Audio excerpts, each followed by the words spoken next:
gamers, and welcome to Board with Video Games, the gaming podcast that strives for the right balance of coverage for games you play on your table and on your television. We are a proud member of the PSVG Podcast Network and thrilled to be part of the Dice Tower Network as well. I am one of your hosts, Kyle Hyman, and joining me on this co-op adventure, the guy playing Stellar Blade for the plot, Josh Borboni. How are you doing this month? Well, this month, that's been a rough month, but today I'm doing good.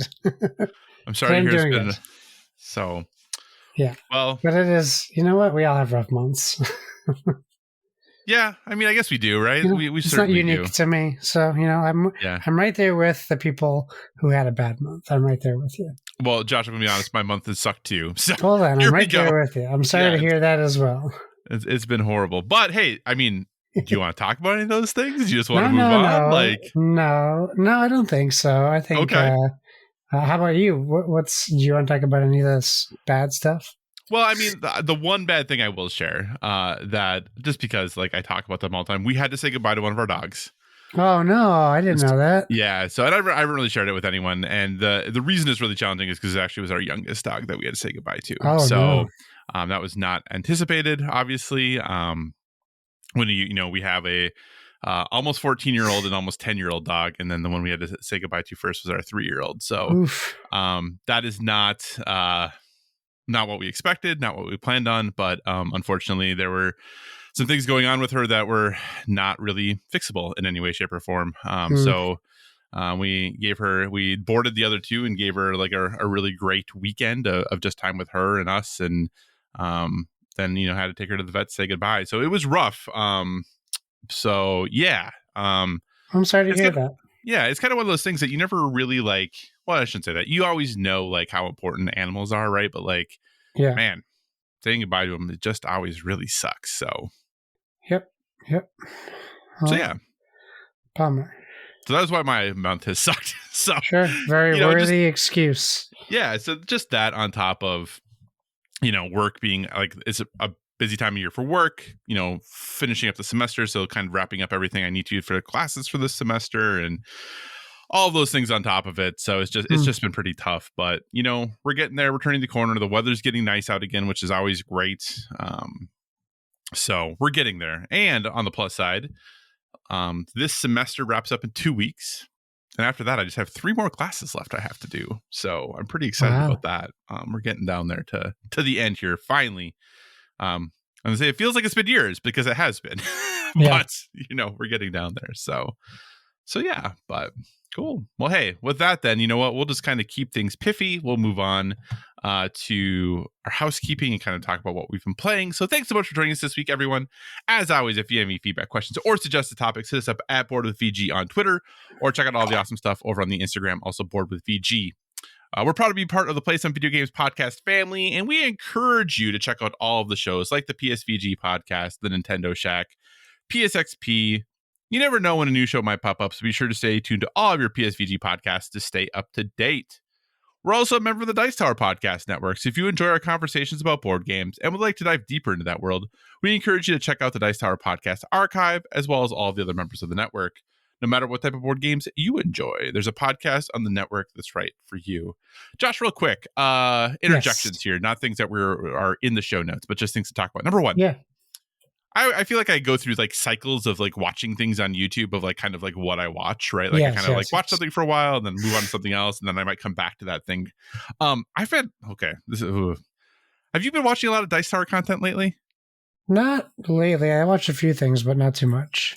I feel like something has changed about their content, and I can't quite put a finger on what it is. Well, they have a new production crew. I know that. Maybe that's what it is. I don't know. A lot of the contributors are participating more as well. So it's not maybe just that's more what it is. You're not seeing Sam, Z, and Tom. It's Tom occasionally, Z occasionally. Depending on the videos. And then they tend to do videos together, so there would be a bigger break, I think, when between seeing them on certain days or weeks. Right. I don't even know if it's that. I feel like the content of what they're doing or the types of videos that they're doing just seem to be not just up my alley as much, I guess. Sure, Maybe it sure. would be. So it just is interesting because I just have not been watching anywhere near as much of their content as I typically do. So yeah, same actually.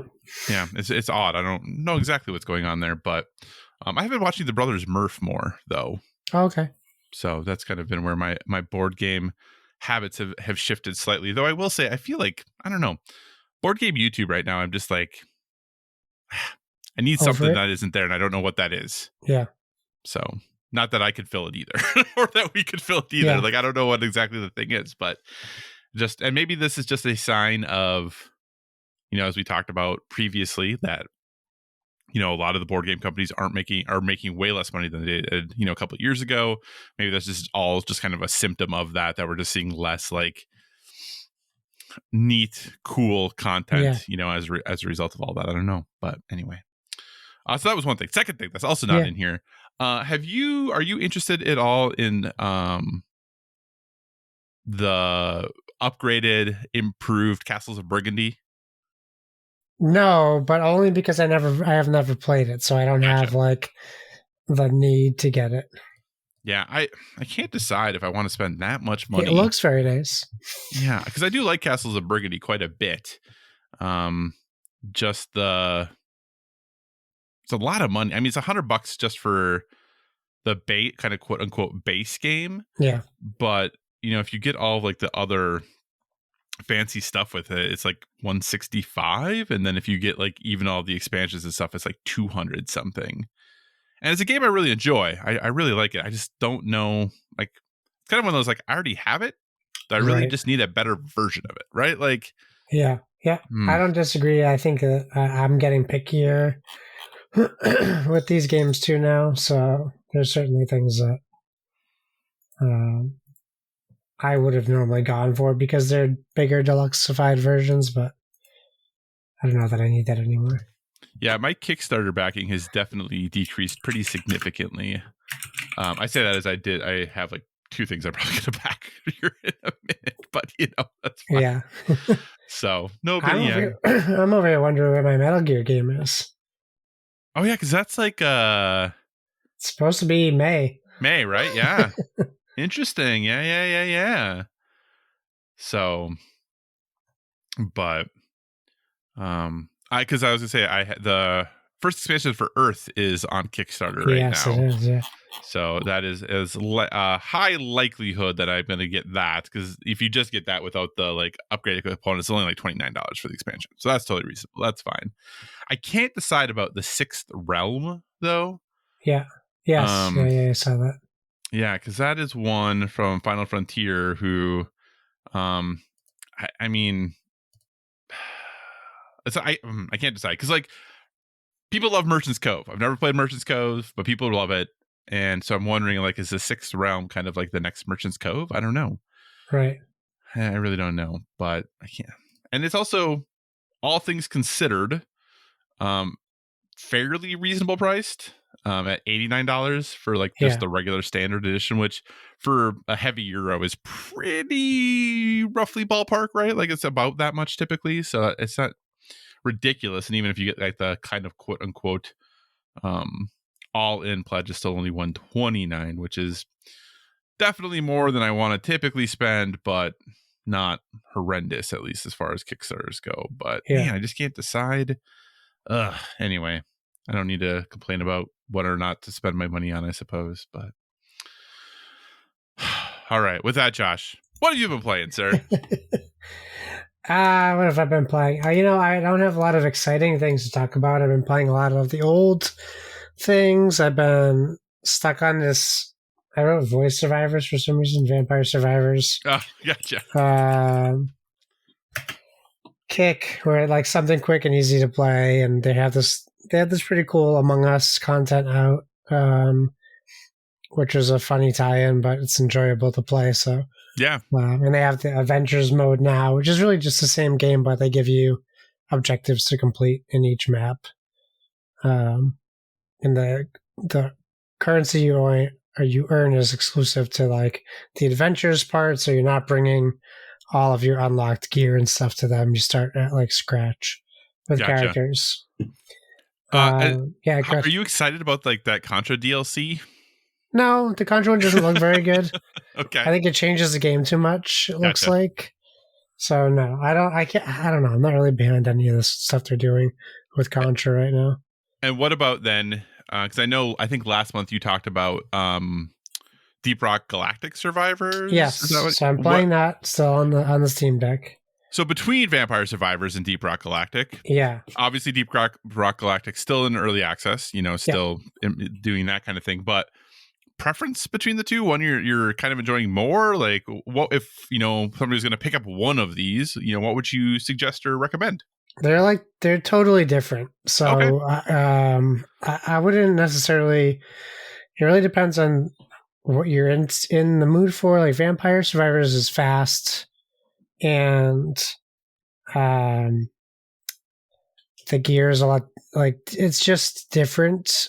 Deep Rock Galactic is like a slower, and you're really more like destroying surroundings to get like create paths to try to get away from bad guys, and like collecting your resources you collect by digging hard to like mine gems and stuff too. So it's a different experience. Not quite.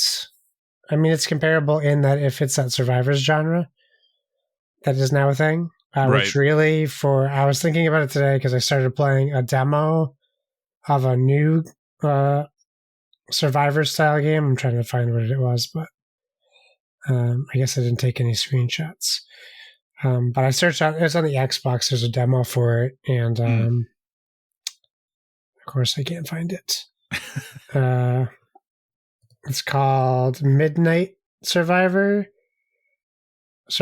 Midnight Survivors, and this is more of a 3D version of the game, of a survivors game, where you play like a tiny little monster dude with a chain strapped to ball and chain strapped to its leg that you can use as a weapon, and you're trying to do the same thing. You're just trying to survive monsters attacking you instead, and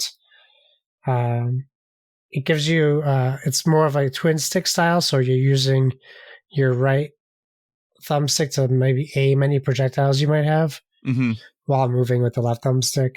And there's different types of power-ups in that too, like meteors, showers, and some cool things like that. But that adds a different take to that genre. It's more cutesy, almost like Digimon-y, Dragon Ball kind of art.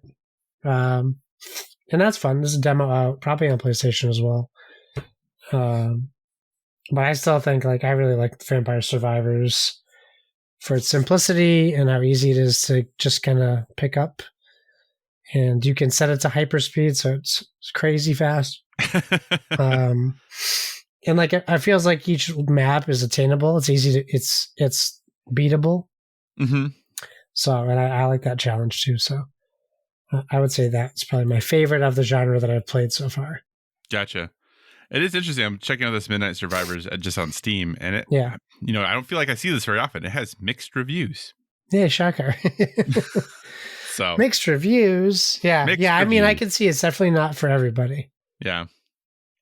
So it looks cool though. It looks pretty neat. It is cool. Yeah.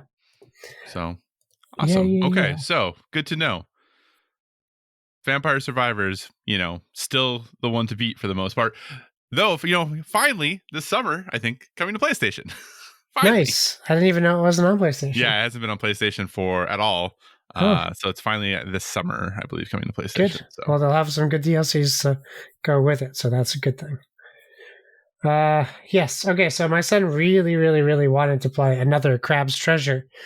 So I figured it's on Game Pass. It's available now. We'll give it a shot. For anyone who doesn't know what this is, it is disguised as a kid's game. Yeah, definitely disguised is a good way to put it. Truly, it's a Souls game, and I was watching him play, and I got to give him the determination. Good for him. But boy, and then we got to a regular boss fight, which was challenging, and then we got to a proper boss, and I was like, okay, this is insane. But the premise of the game is you are a hermit crab who gets attacked by not just a shark, but one of those sharks that are on a long stick where you hold the bottom and you pull the trigger. Except it's like being accepted as it being a real shark. It's pretty funny. It's very tongue-in-cheeky. He takes the shell away. He tells you got to pay him money back. You got to pay your taxes so you can get your shell back. So you're on your quest to get your shell back, and you're talking to sea life.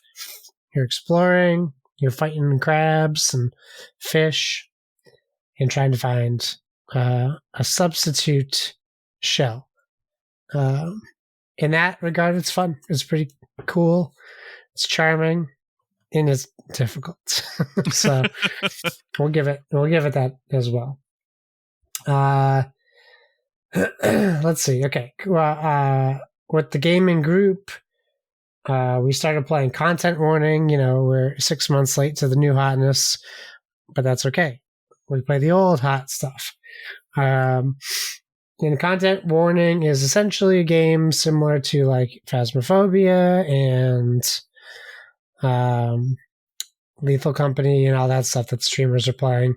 However, in this game, you play a group who are intentionally trying to film scary things, kind of like a content creator. So when you start the game, there's always a video camera, and it has a battery life on it. And what you do is you go down and you record your adventures with your team. And after you record, you can choose to turn the recording on and off to decide what you want to record. And you can interact with each other. Eventually, you can buy things like a boom mic or a portable mic because it does proximity. So if you are recording someone but they're across the room, you can't hear them. However, if one of your other teammates has a portable mic and they stand next to that person, you can film them from across the room and you can hear them. It's a pretty cool premise. So after you go through the level, if you can die. There are scary things trying to kill you. You get back up to the surface because in the game you go below ground into like a tunneler. Get back up to your house, and the person with the camera goes over to a machine. It creates your video. You take the disc back into your house, and you all sit down and watch the replay on the TV, and you get live YouTube comment, like not real live, but like in-game. And your viewers of your video give you cash or likes based off of what you catch in the video. So catching monsters or catching someone die or things like that. I'll give you bonus points. And then you try to get the most likes within 3 days. And if you complete it, you move on. And if you don't, I don't know that we have failed, so I'm not sure what happens. In Lethal Company, you get ejected outside of your ship into space to die if you fail. So I'm not quite sure if that happens in this game too. But it's a lot of fun if you make it fun, right? So there's plenty of opportunity someone can make this game boring, but if you want to have fun, and like I remember like turning to Kevin telling him to turn the camera on, or Lucas, and I was like, hey, I'm Johnny Knoxville, this is Jackass, and then I just run into a spinning wheel and have it fling me across the room. So if you're willing to have fun with it, it can be a lot of fun. And that supports 4 players. I do appreciate your reference to us, like, being a little bit behind the curve on the hottest new things. So look for an update for us about Manor Lords in like November, right? Like, yeah, I'm on the fence on that one. Well, no multiplayer there, I don't believe. No, but I don't think so. So Content Survivors, fun. Let's see. I'll wait. I'll talk to you about... Oh, do you even have it on your list? I haven't played it yet. Okay. I just started Stellar Blade. I did the opening, got past through the tutorial, but I didn't get too far after that, just because I had a short window of time to play it. Yeah, because I just played the demo last month, and I did not actually start the full game yet. Sure. So, yeah, I mean, I didn't pay... Honestly, I didn't really pay too much attention to this game. I think I saw... maybe in a couple of showcases, a trailer, probably the PlayStation ones. It just didn't really seem like a game for me. Even though, like, I really want to like Neo, Yeah. Like I played, not Neo, sorry, Nier Automata. I played that for a good chunk of time when it was on Game Pass, and I liked it. I don't know, for whatever reason, I feel like those are the type of games I played in the 2000s. If that sounds weird, like they seem like PlayStation era games. So like Shadow of the Colossus and Parasite Eve and Dino Crisis style games. Obviously, they're much better than that. Right. Even like Siphon Filter, like that style of game. So yeah, I don't know. And like the other game we got a while back, Atlas Rising or something. Oh yeah, it has very similar like feels to them. So yeah, I don't know. There's parrying. The boss fight was difficult. Parrying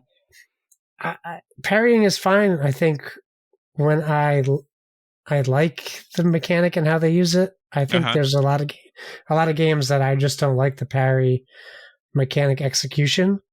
Right. I'm undecided on this yet because I haven't played enough to do that. However, I'll say it looks great. It's very fluid. I really like the controls, so I have no problem there. The voice acting is fine for English. I could probably change it to Japanese or Korean, whatever the native one is, and listen to that. But it's fine. Just, the mouths matching up in these cutscenes don't matter too much to me. And not for the reasons people might be thinking. There's other things. But yeah, otherwise I'll have more to talk about next time we record on Stellar Blade, but I'll say promising, cautiously optimistic on it that I may enjoy it. I'm back on Hades. I'm giving it one last push. I went back into my notes app and I was like, these are the things I need to finish to try to get everything done. I labeled it Hades' last ditch effort. But I have a bunch of things. Hades, like we talked a couple, like 2 months ago about our top 5 or 10 games and about going through and replaying them. And going back and play Hades, I just can't get over how much content there still is. Yeah. I'm like over 80 escapes attempts now, or escapes, maybe even. It's probably 80 escapes. It's probably not even attempts. It's probably way more. And I'm still getting people together. I just cleared Sisyphus of his duty, which I didn't even think that was something I could do. Right. There's so much happening in this game that even still I'm finding new content. So I'm really enjoying that. And the reason why I'm back on Hades is because I got into, thanks to Donnie for sharing in our Discord when it went up. I got in on I don't know if people can just get in now, but I felt special when I got in right away. But I got in the Hades 2 technical test on Steam. And boy, oh boy, I cannot wait. They have changed so little and so much at the same time. Just from like small changes to, I don't know if I don't want to spoil anything, but I think it's not a spoiler. Just say the protagonist is Hades' sister. Oh, yeah. I mean, I don't think that's a spoiler. I'm forgetting her name. Melanoy, maybe? Something like that. Yeah, Melanoy. They did change up some of the art for the gods, which I think is cool.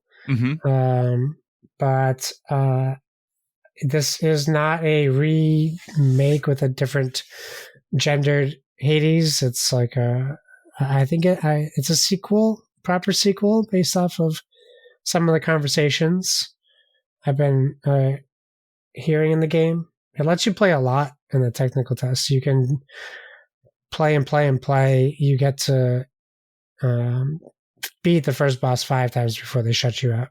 Right. But I played a bunch just to die and see if I can get more conversations, and I was able to do that. So, man, I could talk about Hades forever. So yeah, can't wait for Hades 2 to come out. I'm really excited to get into some more of that because I do think that the combat and everything has stayed the same, but they've changed enough that it's going to feel very cool for a lot of people when they come back to the sequel. I know we're big stands of Supergiant in general, but like, what other company has had? I mean, their games: Bastion, Transistor, Pyre, Hades, Hades 2. Like, all of those games. Well, obviously we don't know for certain about Hades 2 yet, but it seems to be following. Like, what an excellent catalog of games. It's because there's everything. So few, I think. There's so few that have taken their time. I know they're a small studio too, but right. Like no one's forcing them to rush something out.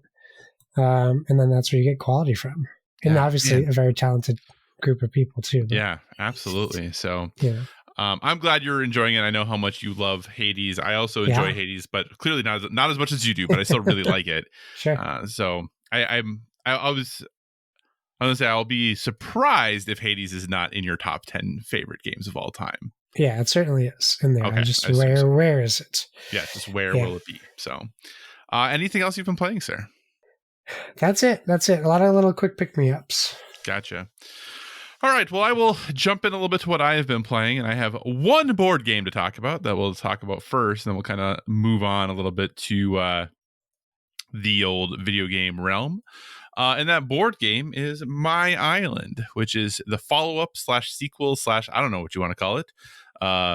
It's almost second edition re-implementation of My City. Yeah. Both designed by Rainer Knizia. So My Island is a legacy game that is taking you through, again, I believe it's 9 chapters, and each chapter has 3 games basically in it as part of it. At this point, we haven't quite finished it. I think we are through chapter 6, so 3 chapters left to go. It is very similar to My City. Basically, what's happening is you have your individual player board, and in My City, you had basically tetraminos that you were putting down. So you had like little city tetraminos that were houses and buildings that you're kind of putting into your map based off of different requirements or things that were, being laid out as far as what you needed to do. My Island takes that, but now makes them hexes. So you have these hexes that you're building out rather than the squared tetraminos that you're building out. Again, though, kind of the similar idea. If you start, it gives you these guidelines of like, okay, you have to, build your first area on the coast, and your board will have sand for beaches. It'll have beaches, and then I can't remember what this one what they call is one specific next type of terrain, and then it has bamboo, and then it has rainforests. So it's okay, you have to make sure that you build your first piece on a beach. At the end of the round, you get -1 point for every beach point not covered, and you earn points by combining if you have 4 or more or 5 or more of this specific tile type touching each other, you earn points, right? So it's kind of giving you these scenarios of what you need to do. And then you have a deck of cards. And you shuffle up the deck of cards, you flip over the first card, and it's just going to have a piece pictured on it. And you both then have to take that piece from your pile, because you all have the exact same pieces, and start kind of building out and figuring out how you're going to connect everything. The only real rules about general placement are the tiles or the hexes are going to have one of 5 different designs on them. And you have to, after you put your first tile, you have to then, the next tile you place, one of those areas, one of those symbols has to match one of the other ones that you're touching into. But other than that, pretty free to kind of put wherever you want to. The game will occasionally, depending on what chapter you're in, put restrictions of you can't build in the rainforest for this chapter or whatever it might be. And then at the end of the game, you kind of will add up your score. Somebody will get some reward for it. If you don't get first place, you'll get some benefit for trying to kind of boost you for the next game. And then you go into the second game of the chapter. Each game only takes 20-25 minutes to play. It goes really fast because you're just kind of going through that deck of cards, placing the pieces out. And then you kind of just move on from there. And then obviously as the chapters go on, it adds new wrinkles, new restrictions, new goals you're trying to do, different ways to earn points, a whole bunch of things. Every chapter just kind of adds new things and different things for you to do as you progress through. Overall, pretty straightforward game, pretty light game, especially when it comes to a legacy game. I think it's slightly more complicated than My City, both from a rules perspective, but also just because of those hexes, those hex pieces. Sometimes you're a little more trying to figure out exactly how you're going to fit these things to kind of get the way that you want to do it. There are some neat unlocks as you go through, and you're kind of opening the envelopes to get more information and maybe new pieces or or stickers that you might be placing on the map, or like whatever you might be doing. So there's some neat things that go along there. There are, however, some drawbacks. Oh. First drawback. I have no idea how my partner is going to win this game. I am absolutely crushing her. Because you are doing like total, like a running score as you go. Yeah. I think right now, crud. I mean, granted, we have 9 games left, like 9 total games from the 3 chapters left. I am almost double her score right now. So it just makes it like I don't really know. And she did the same thing to me though in my city. Like she just crushed me in my city. So I don't know what it is about this game that just like clicks better with me. Yeah. But I also, you can like really get yourself into a problem where like, since everything is randomized and you're putting these tiles out, you're like, oh, okay, like I just really need like, one of these 4 pieces to finish this thing out. Well, all 4 of those cards might be at the very last 4 cards of the deck. And there's just nothing you can really do about that, right? Like you could argue, well, you should have put yourself into that situation, but you're also like, well, I'm trying to like maximize points here, right? So it's kind of that delicate balance between those things. So I think that's kind of one thing that's a little not cool, because this did happen with my city. Now we're both still enjoying it because it doesn't take very long, but that is a little bit disheartening that she really doesn't feel like she has any way that she could possibly like win this overall.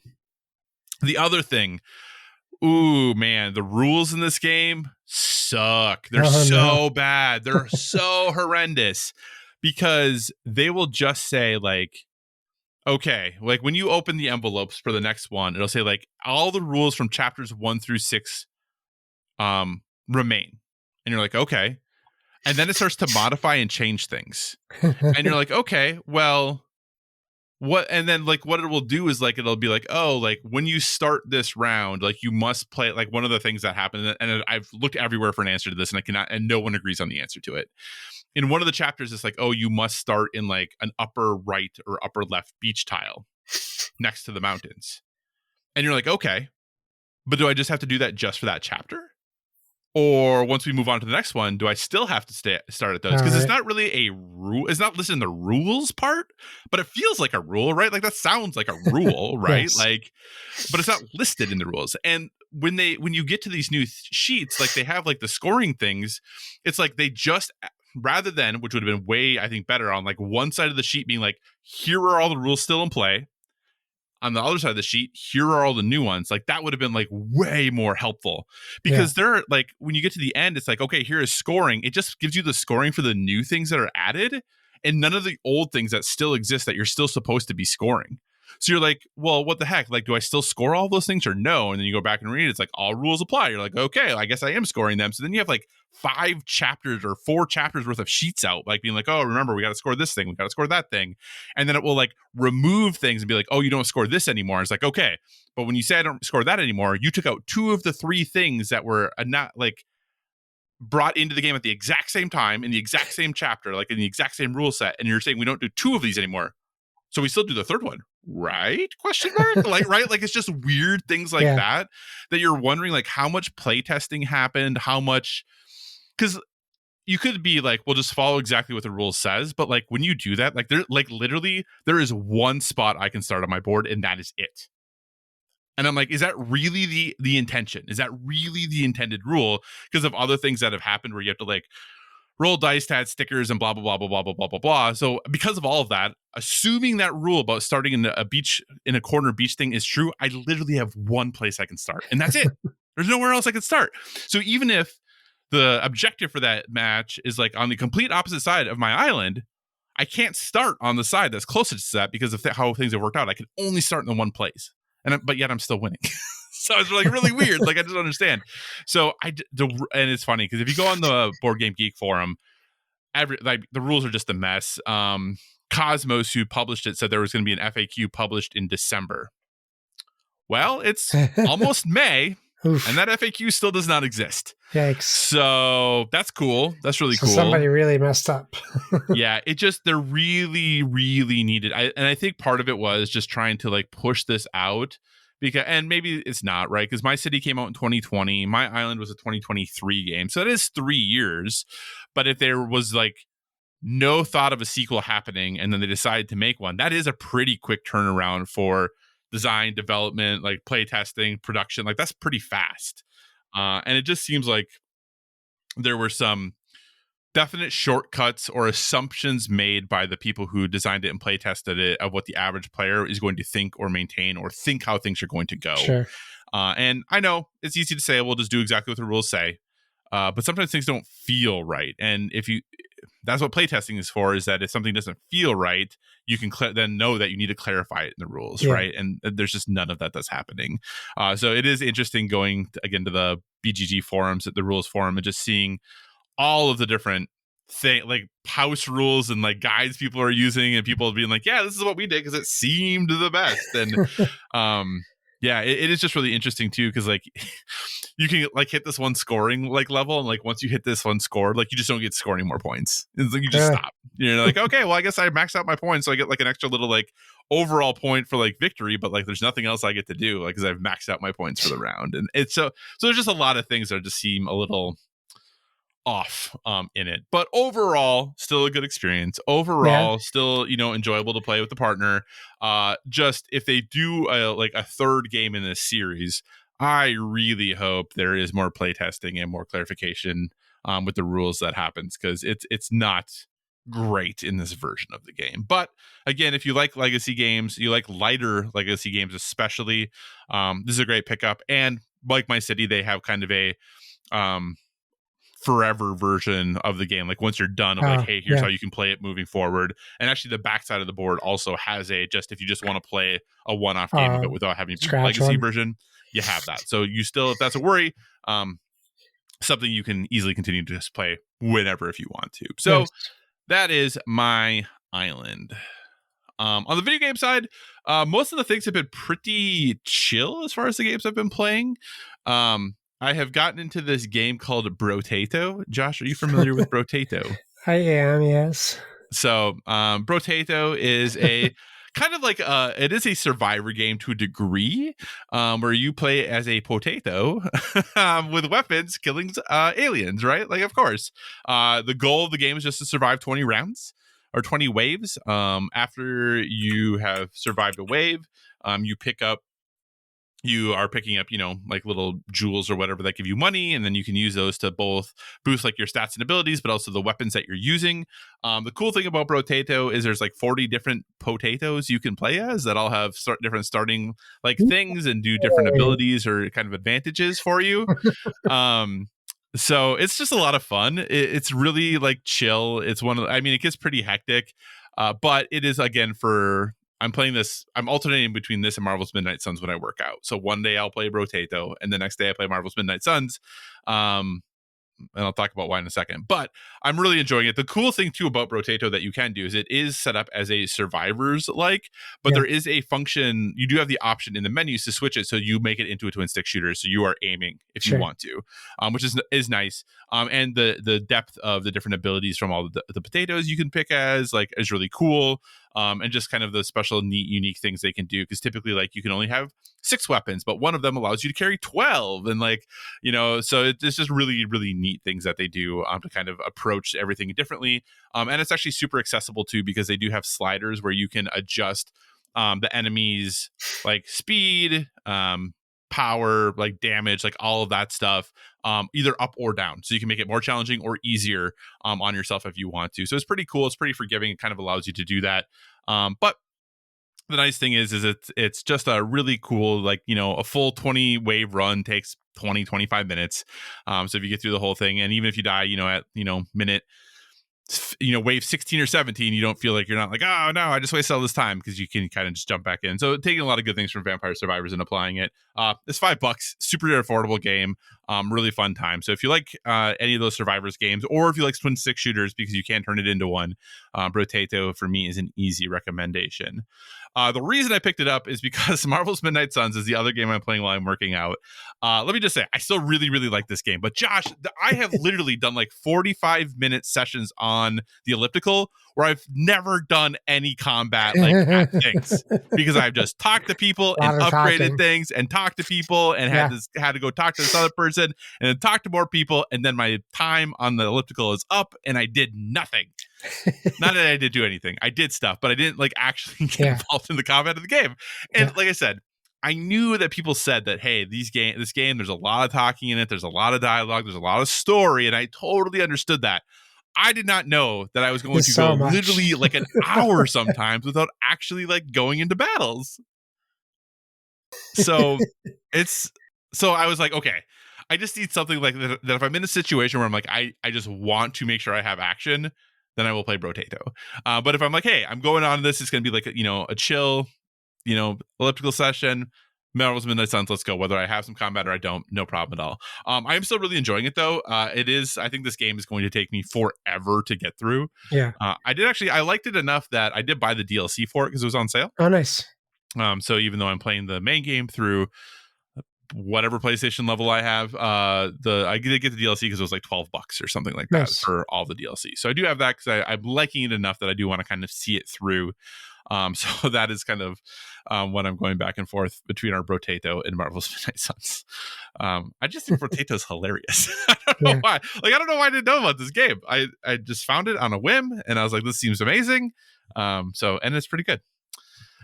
With that, then the other games that I've for the most part been playing have been kind of some things that have come to PlayStation Plus recently, and kind of some new games, some games that are finally making it to PlayStation. One of them being a new game that just came out recently, which is Tales of Kenzera Zao, the game that was an EA original, is available day one on PlayStation Plus Premium Extra. I don't remember which one, but anyway, it is a Metroidvania, I guess. The interesting thing about this game is that unlike most Metroidvanias, and I don't think this is a spoiler because it happens like in the first 5 minutes, you just get everything right away, or almost everything. So like, I think if anybody has seen like the trailers for this game, you have like 2 masks, like the sun and the moon, and they give you different powers and abilities. So I was like, oh, okay, you're going to go through this game. You're going to be running around. Eventually you get one of the masks, and then eventually you get both. Nope, both of them right away. First 5 minutes, boom. Here's they are. Here's how you use them. Here's all the stuff you do. Yada yada yada. I'm like, oh, okay. And so like, but it like just gives you all the stuff basically. It seems like so you get like a double jump, you have a dash, you have all those things right away that you typically would unlock, in a Metroidvania style game. When a lot of people felt like this looks a lot like Prince of Persia: Sands of Time. Yeah. It does in some way. Or yeah, Prince of Persia. Was it Sands of Time? What's the new one this year? Last Crown. Thank you, Prince of Persia: Lost Crown. It does. Like the map looks really similar. Like when the art is definitely different, but it kind of evokes similar vibes. What I will say is that overall, I am liking this game. I think I'm kind of surprised by the scores for it. It's a little bit lower than I anticipated based off of what I have played.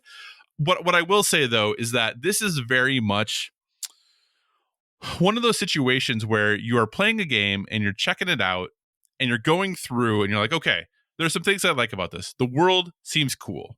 The style of the game is really, really neat. Like I like the art direction and kind of like how the game looks as far as that goes. The voice acting, I think, is pretty neat. I think it's pretty good. I'm enjoying the voice cast. The gameplay, the map, the exploration, all that, completely fine. It is doing nothing new or different from any other Metroidvania I've ever played, right? Sure. And I think that's probably the biggest like drawback to it is when you're playing through it, you're like, I have done all of these things before. Maybe not exactly in this setting, but I've done all these things before. And in such a way that it's not really like super compelling compared to like other games. Like Prince of Persia is definitely the better of the two games. It's not really even that close. The Metroidvania like applications of this game are extremely light. There's very, very, very little, at least so far. I'm not that far into it. I'm like maybe 2 hours total, maybe into it, but like there's been very little backtracking, very little like discovering things and going to unlock new things. It does almost feel more just like a side-scrolling platformer than anything. So I like the game, and like I said, I think I like it more than most people. But it is the act of playing the game is completely unremarkable. But everything surrounding it, like I said, the setting, the art direction, the characters, the voice, that's all great. It's just that actually playing the game is a little like pretty just fine. But I keep playing it. I'm still going through it. I know I haven't had a ton of time to play the games, but something that's still attracting me to it that I enjoy. So yeah, overall, I think it's not very expensive even if you buy it. I think it's like $17 maybe. So it's pretty affordable. I definitely don't think it's a bad game. It is a game that makes me want to play other games from this studio in the future. Yeah. But it is kind of a pretty, for lack of a better word, it's a really safe first game. Done well, overall polished well. Few annoyances when you cut, like, I don't know why this bothers me, but like if I hit the, for lack of a better word, the map button or the touchpad Yeah. on the PS5 controller. So if I hit that just to kind of bring up the map, and then I hit it again to come out, or then I like back out of it, if I'm holding like the direction that the character was moving, they just don't move. So you have to like take your stick figure off and then push again, and then they will start to run. So when you come out, they just don't keep going. Locks the input, which I guess can be good, so you just don't like run off of a thing into a thing. But it's also like I was paying attention. Like I hit this, I went to the map at a very specific point where I knew I was safe, right? So for me, that's just slightly annoying. The other thing that's a little annoying, and maybe this will change, is that the double jump into dash, it's like limited, that like, so you can like jump and like hold onto a wall, and then jump again and dash and hold onto a wall and jump again, but you can't dash then again.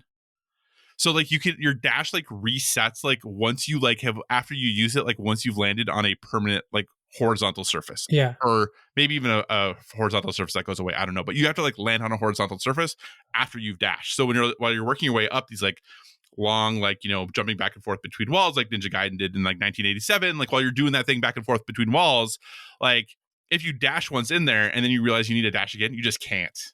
And it just feels weird to me. Like maybe it shouldn't, but it just feels kind of odd to me that's, and at least that seems to be like what the restriction is. Maybe there's actually like a cooldown timer on it that I just don't know about.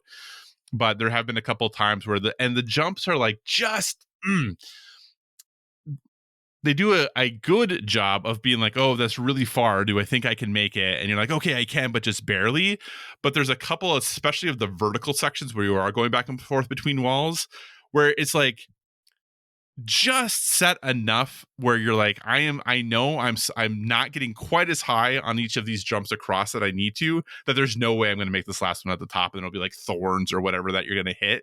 But there's not like a way, because you don't have that dash for more than one time, there's like not a way to fix it, if that makes sense. So you're like, you'll get like part way up jumping through those things, and then you're like, I'm just not going to make this one. So then you just have to like jump in the middle, jump all the way down, and like go again. So that's like a kind of annoying thing about it. Like it is really, really technical and precise at some points, but then other points are like not technical and precise at all. So it is kind of this weird mix between the two a little bit. But overall, all those complaints aside, I'm still playing it, so obviously must be okay. That's cool. Yeah. I also started Dave the Diver, which also was on PlayStation Plus, whatever. Obviously, I know, Josh, you're a big fan of this game. I'm probably only 2 hours into this game as well, but I'm really enjoying it. I like what I enjoy, or I'm seeing what people like about it. You know, obviously you are the titular Dave the Diver, and you go diving for, you know, supplies and foods for the restaurant, and then you're delivering, you know, playing, what was the name of that game where you were delivering food? It was like an iPad game or an iPhone game. Are you delivering food? Yeah. You're the waitress who's bringing like plates to tables. Oh, My Diner or something. Or Diner Dash. Like that? Diner Dash. Yeah. Yes. So yeah, like half of this game is like you're underwater fishing, and the other half is like Diner Dash, right? It's kind of like what you're doing.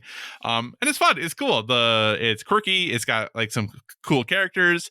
I really like it. So if you're, you know, like me and are finally getting to Dave the Diver, cool. Like definitely check it out. It's a good time. Fun had by all. So that's good. And then the last like kind of new thing I've been playing is the game called Stitch. This was in the Nintendo Indie World Direct, which we'll talk about a little bit later, that is coming to the Nintendo Switch. But this game is actually also on Apple Arcade, which I hadn't realized. And it's a really chill game. You basically get a hoop that you are stitching the pattern in with different colors. And so you'll kind of start, you'll have the hoop, it'll zoom into a specific section, and it'll be a box of squares, and it'll have like numbers in it. And then you have to like create groups of like, you know, have like 6, 4, 3, 2, 5, 6, 4. And you have to like create groups that there's no overlapping to kind of finish that stitch pattern. And then it'll be like, congratulations. And it moves on to the next part of it. The very, very simplest ones are super, super easy. And then, you know, the more complex ones towards the end, or you can kind of pick how complex you want them to be, do get not super challenging, but challenging enough where I will occasionally have to think for a minute in order to kind of how to finish them. I just started playing this game. It was after that Nintendo Indie World showcase. Yeah. I have now completed 109 of the 271 hoops. So I must like it quite a bit. But that, like I said, I am playing it on Apple Arcade. So it's pretty cool. It's pretty chill. I think it's like $15 on Switch. I guess with how far I am, I probably would pay $15 for it. But it is neat. I appreciate that on Switch too. It can be done like with your finger, because I think that is definitely the best way to play this. Like if I had to play this with sticks, I'd probably be pretty annoyed. But if you're looking for something really chill, it take as long as you want, kind of do your thing at your own pace. Need something to do maybe while you're watching TV or something, I think it's a pretty easy recommend. If you like puzzle games, I think that you're not going to have any issues getting through it. If you don't like puzzle games, I think this is going to be a really still easy foray into it. Even the most complicated puzzles aren't that complicated. Sure. But enjoying it. So if you want to check out Stitch, I would recommend it. Other than that, just kind of continue playing Rise of the Ronin. Still playing that when I have time to. I'm still enjoying that game. Okay, cool. I know it's pretty middling for a lot of people, but I'm having a good time with it. I finished Cat Quest 2, so I got to prepare for Cat Quest 3 coming out in August. So I finished up and platinumed Cat Quest 2, so that game is taken care of. And I kind of already talked about Marvel's Midnight Suns, but those are kind of like the still playing things that I got going on. So with that concludes everything that I have been playing. Nice. So Josh, let's move on. Let's talk about, some topics of the show, starting with our board game things. Anything in the board game world, Josh, that you would like to chat about? Oh, there's so much to talk about, right? We can start with Stonemaier Games. Something that I don't know if this was talked about while we were recording or after we were recording, but we had Jamie Stegmaier from Stonemaier Games on. I think this was after we were recording.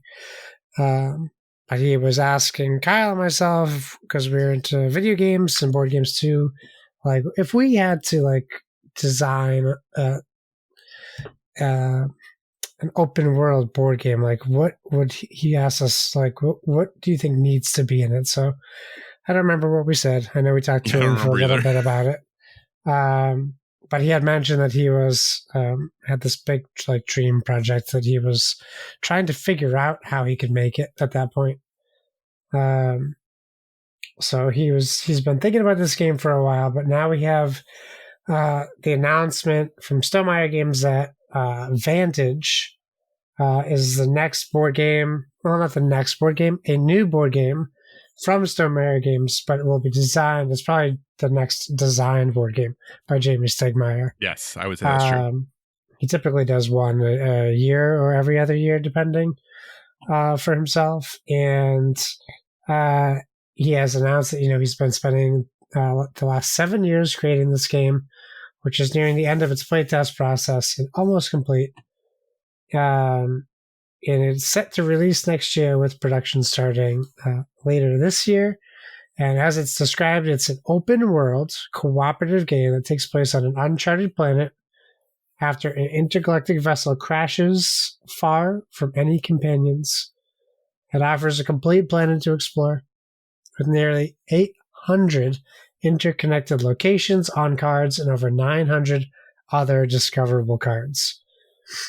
In Vantage, a roguelike adventure game, not a campaign game, players will communicate while scattered across the world. Each player can communicate with and support other players who are separated by vast distances, but only the player can see their own location.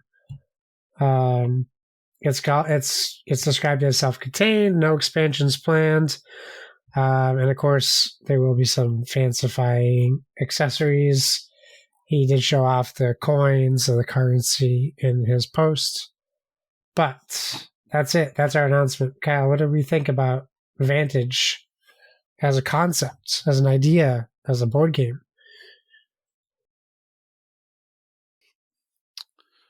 Obviously, we need to learn more. And I think the fact that this isn't a campaign gives us potentially some insight, but I do wonder how this is different than like Seventh Continent. Yeah, right. Like Seventh Continent, you have, so again, story driven, but you have the cards that are locations that kind of map out where you are, and you make decisions based off that to far as how you're going to proceed and go next, and kind of all that good stuff. And that doesn't mean that obviously games that have similar systems can't be drastically different and feel drastically different. They obviously can. I think that until we start seeing more examples of gameplay and not just kind of a brief overview explanation, I think most people are going to be like, hey, this is a different take on Seventh Continent. And maybe it is. Maybe it is just a different take on that.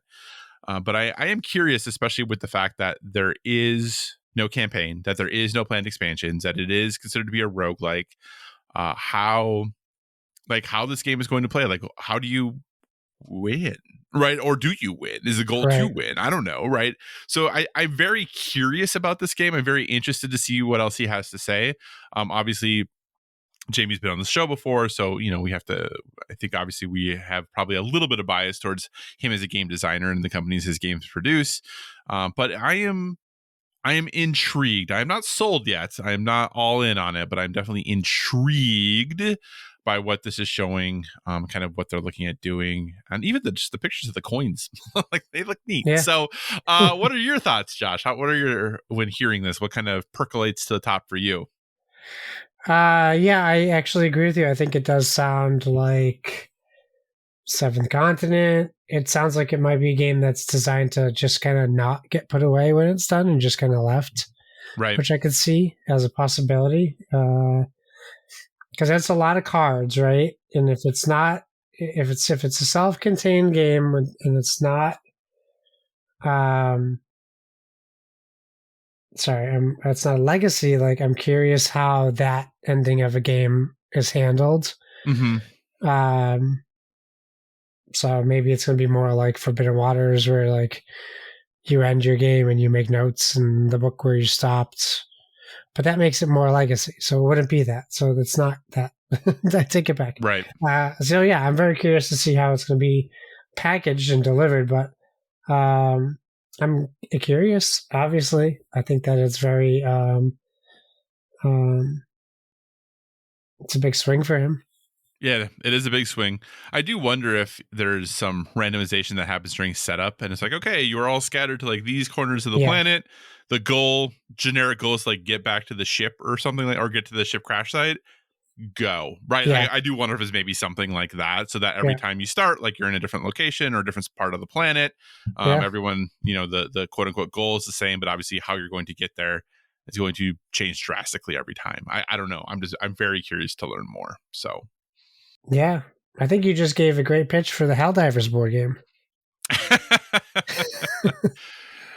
There we go. Yeah, man. Maybe I should start working on that. Maybe I should put a prototype together and pitch that. So yeah, just get it going.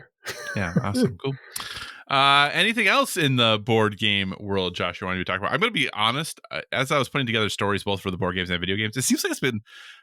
I mean, there's stuff to talk about, but it does seem like overall it's been pretty slow. Yeah, it's been pretty quiet as of late. So. Yeah, I'm trying to remember. I feel like I want to check our Discord too. I feel like I might have shared some. Oh yeah, you know what? I'll pivot. Pivot away. And I will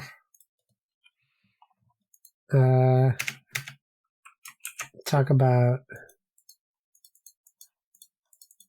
this game. Why can't you just? There we go. Thank you.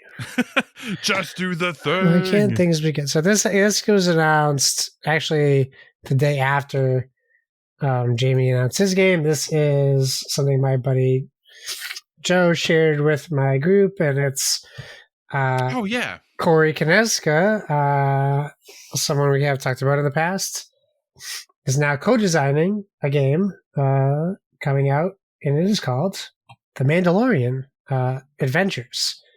And this is back to the what is it called originally? Like storybook format or adventure book games? Adventure book, something like that. So like Stuffed Fables is the example that I would think of. Mice and Mystics, was that also the same type? Mice and Mystics was adventure book, right? Mice and Mystics, I think, was a modular board. Okay. I never played it. I have it, though. I have it. It's all that matters, right?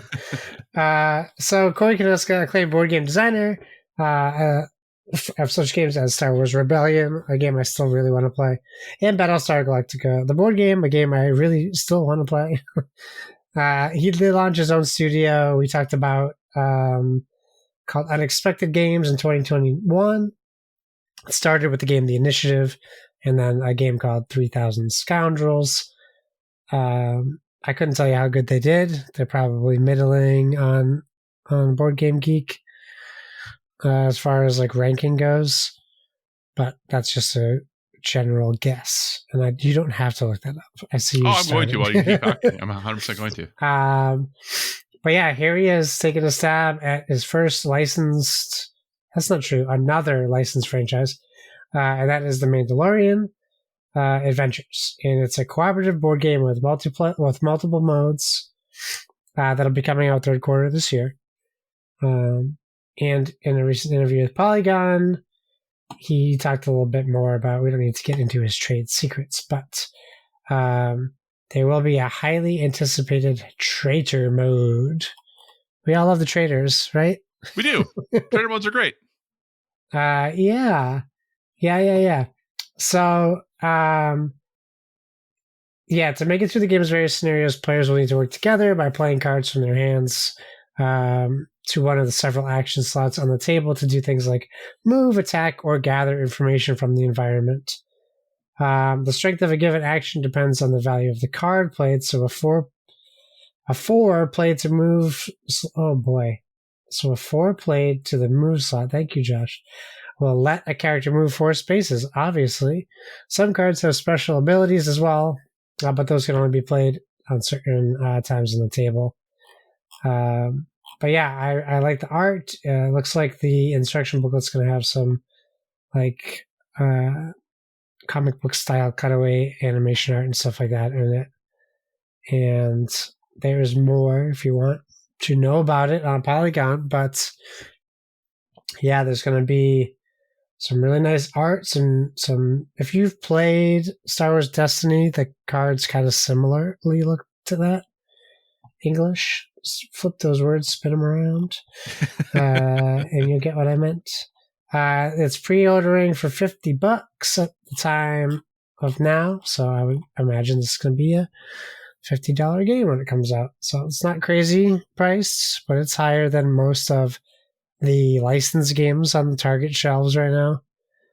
So it'll be interesting to see where it lands as far as what people think. I don't recall if you. I feel like you're also like a maybe Star Wars fan. Yeah, kind of not really. Did you watch the Mandalorian show? I watched the first season of the Mandalorian. Okay, so this is probably not appealing to you. I mean, kind of is. It's not super. I mean, the price point is not too bad. $50 isn't horrible. I do wonder though, with having cardboard standees and things like that, like how much stuff is in the box for $50. I know that to say that there's 80 pieces of art, but like that doesn't really tell us, like, yeah, I don't know. But I am moderately interested in this, but it is not going to be an instant buy for me. Sure. Corey has done some really cool games in the past. He's definitely designed some things that are really, really well known and games that people adore. But, since he spun off and left Fantasy Flight, you talked about the Initiative. Right now it has a 7.6 on Board Game Geek. Overall rank is 1,244. Sure. And 3000 Scoundrels has a 6.4 with an overall rank of 5,087. So when you look at that and then you kind of consider, the games that he is maybe better known for, right? Like Twilight Imperium 4th edition, which is number 5 overall, Star Wars Rebellion, which is number 10, Star Wars Imperial Assault, which is 69, Battlestar Galactica, which is 95, Eldritch Horror, which is 109, Forbidden Stars, which is 134, and it just keeps going and going and going. Yeah. Like when he was really prolific when he's part of Fantasy Flight. But Fantasy Flight also has way more designers working on games, way more development that happens for the games. And since he has moved on, his games haven't hit quite the same way. Sure. So I do wonder, I'm not saying he's not a good designer. He obviously is. Yeah. And maybe, going back to Star Wars will be a little bit of a comfort place for him. That's going to, be something where he can be more successful, because he's definitely obviously done successful games here in the past. So this is definitely a wait and see for me. It's not an absolute no, just because of Mandalorian is cool. I like but don't love Star Wars. Any kind of game like this, I'm a sucker for story and campaign games. So, it's definitely going to be there for me as far as that goes. But yeah, I especially if it's at Target, maybe those games go on sale a lot. So maybe I'll wait. What about you, Josh? Where is it for you? Well, I'm happy that my friend shared it with me, because it means there's a higher chance I'll get to play it. Gotcha. So yes, I'm definitely interested in. I think this is a great way to tell this game, to approach this game. So it's not just another clone of another board game. Like, it really has an opportunity to open it up, and it fits the mold of The Mandalorian, which is basically a show built like the classic, one new episode a week shows, and each episode is its own episode, with like this like kind of looming overarching storyline, but right, every episode could be a bottle episode. So I think that adventure game, book game thing, page turning, works well for this type of story. So I'm excited. I hope to play it, but who knows? Yeah. And to clarify, I know that it was said it's not a campaign game. It's a sandbox game, but yeah, generally, like once you've unlocked everything, right? And then you're like, oh, like, I don't know if I would keep playing this, but maybe I would. I don't know. Cool. Well, look at you bringing in things. Yeah, it was really weird that was not on any of the other sites. That's very bizarre. But anyway, anything else you want to talk about? How about you? What do you want to talk about on here? Well, one thing I would like to talk about is, going back to Jamie Stegmaier here momentarily, is this is something that's come up many times previously, and other companies are having different stances on it. But, Jamie came out and said that they will not be using, or they're committing to not using, any form of AI to replace or augment creative works. But he does say that, but Jamie did say that there are kind of gray areas for this. Yeah. So this is from the folks over at Dicebreaker. And basically kind of dipping into the fray, if you would. Jamie basically came out and said that, or per Dicebreaker, it says Stonemaier Games recently released a statement on its website from one of its co-founders, Jamie Stegmaier, who's also the designer behind the board game Scythe, regarding the company's approach towards the use of AI. Stegmaier, when commenting on his personal views towards AI, stated, quote, "Frankly, I'm not interested," unquote. As the company, Stonemaier confirmed that Stonemaier Games does not, has not, and will not use any form of AI to replace or augment creative work. If we're creating something, we want it built from the ground up by talented people from different backgrounds, perspectives, and cultures, not an algorithm. Especially not an algorithm that borrows without permission or at least proper credit from the original artists. Despite Stonemeier's stance, Stegmaier admits that there may be some gray areas when it comes to using AI in the tabletop gaming industry. The co-founder and designer cited Stonemeier's regular inclusion of AI opponents in the digital board game version of his titles like Scythe Digital and Wingspan Digital. Other examples of gray areas Stegmaier gave were AI art serving in the same purposes of placeholder art, such as when he was designing viticulture during the prototype phases of a board game's design, as well as the use of site-specific search engines to assist with finding older articles on the Stonemaier website before removing it due to its effects on the website's code. Stegmaier also highlighted Stonemeier's privilege in being able to pay its creators, and speculated that a first-time designer looking to self-publish their game on a shoestring budget might not have the same options. So, Josh, obviously AI, especially in the board game world, almost even more than in the video game world, has been a really hot topic. We have seen, that Stronghold Games got in trouble because they are using AI art in some of their games. Hasbro and Wizards of the Coast has gotten in trouble for wanting to explore the use of AI, even though Wizards of the Coast were like, no, we're not going to do it. But then the CEO of Hasbro was like, yeah, maybe we are. And all these good things. So, here's Jamie coming out being like, nope, we're at Stonemaier, we're not planning to use it. But I do see, those gray areas. And I think especially kind of talking about like, hey, when we make digital versions of our games, they have AI opponents. So we are using AI in some ways, right? So what are your thoughts on his statements, the use of AI, kind of all that good stuff? I think it's well said. I think it's what we talk about a lot when everyone's kind of scared of scared of AI in a different light than what you would traditionally think of being scared of AI is. And that's like job security, and especially now with artists suffering, any type of artist, musical or screen, like there's a lot of things that AI is capable of doing poorly currently, and the worry is that it will do much better, much quicker than we would be able to do that because of what it is. But I mean, he said it well. Like, he covered the fact that there are gray areas and that he understands that, and that he is lucky to be comfortable where he is now. So like, I applaud him for saying he won't use AI for art. It makes sense when he says that for like placeholders. I totally get that when it's put that way. Instead of paying an artist, not even paying, instead of tiring an artist's hand on rough storyboard sketches, maybe save them some time and pull up some AI stuff just for placeholders. That makes sense. If it's there and it's free to use for people, I think that's okay to use it in that regard. But once you cross the line from research and development into production, it's a big difference. And you have to change the way you do your job, usually. So, but yeah, I think it's well said. And I'm glad that he's going to, like, some of our games, they just look so damn good. Like, it would be a shame to hear that they used any form of AI art in their games.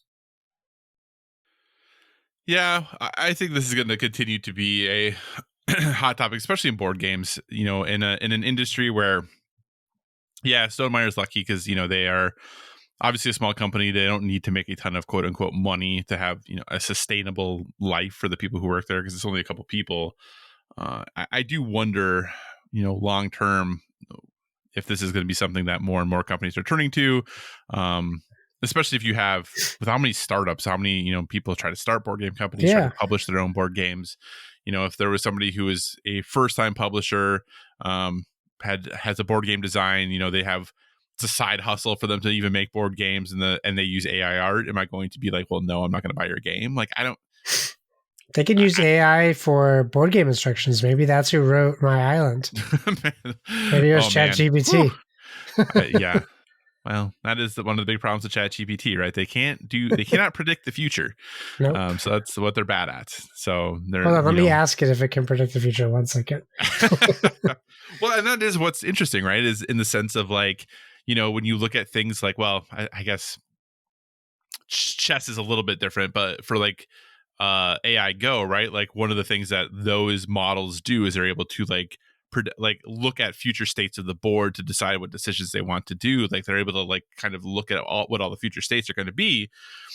ChatGPT that doesn't do that yet. ChatGPT like pulls from the past to like give you a current thing, but that's why like if you ask it to do things like by like prophesizing or thinking about what the future might be, it's not able to do that very well. Like it doesn't recognize or understand or produce things knowing that it's going to exist further in the future, if that makes sense. ChatGPT says to me that it can't predict the future with certainty.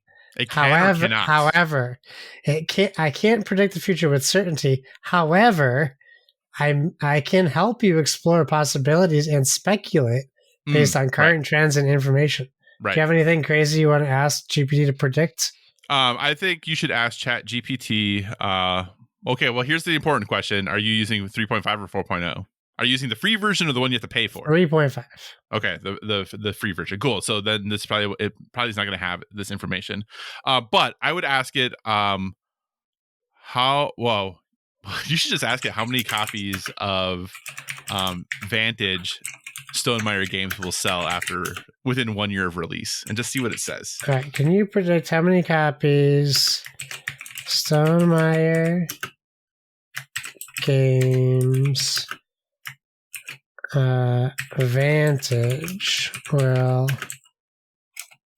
sell in its first year of release. This is a good podcast, right? Yeah, this is what everyone listens in for. Would require insider information about the game's production, marketing strategies, distribution channels, and reception by players. Without such information, it's challenging to provide an accurate prediction. Sales figures for board games can vary widely based on factors like game's appeal, etc. However, the ultimate success of the game will depend on numerous factors. They cannot predict it. It's not going to predict. But they say with its successful titles like Scythe and Wingspan, it could bode well for sales for Vantage. So the short answer being no. No, it cannot. Yeah. And like I said, I think because there are ways that you can. There was a study done not too long ago that like used stories and told ChatGPT stories to help them then use that as their ability to like predict the future based off of the knowledge that was in those stories. You can do stuff like that.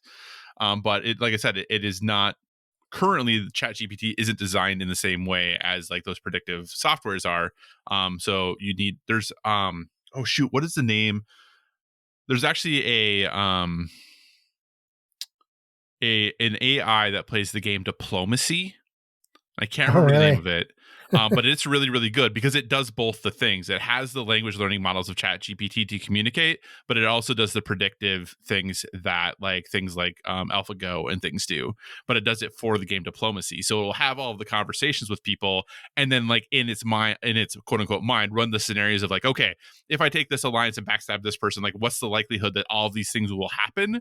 And then it like puts that then as like its result and like puts things into action. So it's like combining the two things are what need to happen for it to be like effective. And the Diplomacy AI, again, I can't remember the name of it, is actually very, very sophisticated, very good. It regularly wins.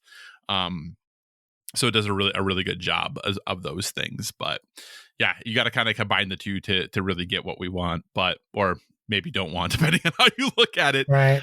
But yeah, so that's where ChatGPT, sure, people think it's scary. It kind of is, I suppose, but they got to be a little more sophisticated to get really, really scary. So yeah, but that's the thing there. Would you, Josh, if you were like, going to a board game convention and you're there and there's the dude sitting at his table and you play his game and you're like, oh, this game's really awesome. And then, he's a solo developer kind of doing his own thing. He's like, yeah, man, all the art's AI. I just want to let you know, like, would that turn you off from buying their game? Immediately. Okay. Yep. I would. If that was the final version of the game, yeah. Yeah, but I think that yes, but I don't know that for me, I don't think that I would like say if I love the mechanics, I don't think that's going to turn me off from the mechanics, but it's going to turn me off as far as the ethical dilemma or moral dilemma or whatever terminology, which way you want to spin the word ethical without making someone sound like a bad guy. Like, I get Jamie's point, right? Like, some developers starting up, they don't have the money. I understand that point, but also, like, how did the other people do it without using AI art? They had to start and fund the money themselves and work. Like, it's not like, I get it. Or like, PAX, like, you go pitch your game to somebody. Yep. Say, oh, by the way, this is currently AI art that I hope to hire an artist to, whatever. Or Asmodee can help me buy the artist, pay the artist, whatever. Right. I think that's more like reasonable with where we are now. Until like, it's the same thing. Until there's like laws and rules around it, I think it's kind of crazy right now. Yeah. It's really interesting. I went to a conference in early April for work, and one of the sessions was on AI in higher education. And one of the institutions that was there was talking about how rather than, having ChatGPT or something like this, they they've partnered with an AI company that is founded by two of their graduates, two of their alum. And they have created 2 AI students on their campus. Oh, boy. And these students obviously don't exist in the physical world, but virtually exist. Like they are in higher ed, we have these things called SIS, which is a student information system, which is kind of how we keep track of like all the students and all the things that they've done. So you have that, and then you have LMS, which is your learning management system, which is where the online portions of classes, whether it be Blackboard Campus, like whatever your school uses. So these students exist like in the SIS and the LMS. Like these are actual, like they have student ID numbers, like they have gone through like orientation where they actually like sat with a quote unquote advisor, and that like AI asked them questions and the advisor responded, and they helped them plan out schedules, and they're registered for classes. They're like in the classes, like in the learning management system. So are like absorbing all the information from the faculty and the books for the class and like all of that. They have access to all the books in the library. Like they're doing like all of these things because their goal is that like they're going to kind of quote unquote graduate these AI from their institution. But then those AI can like help them identify like, okay, when we send like emails to students, are there times that we're like, when are we sending like the peak amount and like when are we sending like the least amount? Because though like it'd be like, oh, you know, most people would think of like an institution like a university, it's like, oh, everyone knows and everyone else is sending emails. Heck no, we have no idea when other people do stuff, right? Like, but this can then tell like when are they like, is there a certain day of the year that like 12 emails are gotten from different departments by this, you know, by this AI? Like when students go to meet with an advisor or go to a study group or like whatever it is, like how are those experiences and how are those interactions? And their goal is that like these AIs will actually be able to like lead student study groups and like all of these things. So it's super fascinating, like what some schools are doing with this stuff. It's really, really interesting. So we'll see how that all works. But yeah, it's wild. When this person brought up that's what they were doing, like everything else about that session that was happening just stopped. Like everyone was just like, tell us about this thing. What are you doing? So, and it's funny too, because they've advertised it. Like you can go search up their school and like check it out. And like they have stories about it. And like, it's not like they're hiding it. But I'm really surprised the faculty haven't said something, because usually faculty get very like, faculty's like class lectures and like all that stuff is considered their property. It's considered their intellectual property. So the fact that these AIs are like in their quote unquote classes, like taking all of this stuff in, I'm surprised faculty haven't said anything, but they haven't at this point. So anyway, hey, should we talk about some video game stuff? Yeah, let's do it. Cool. Anything, you know, got a big list of fun things here. Yeah. Anything jump out to you? Anything you want to jump into first?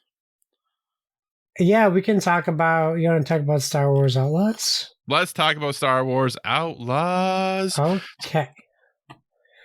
Let's do that. So we finally got a release date, or at least window, August. Is there a date on here?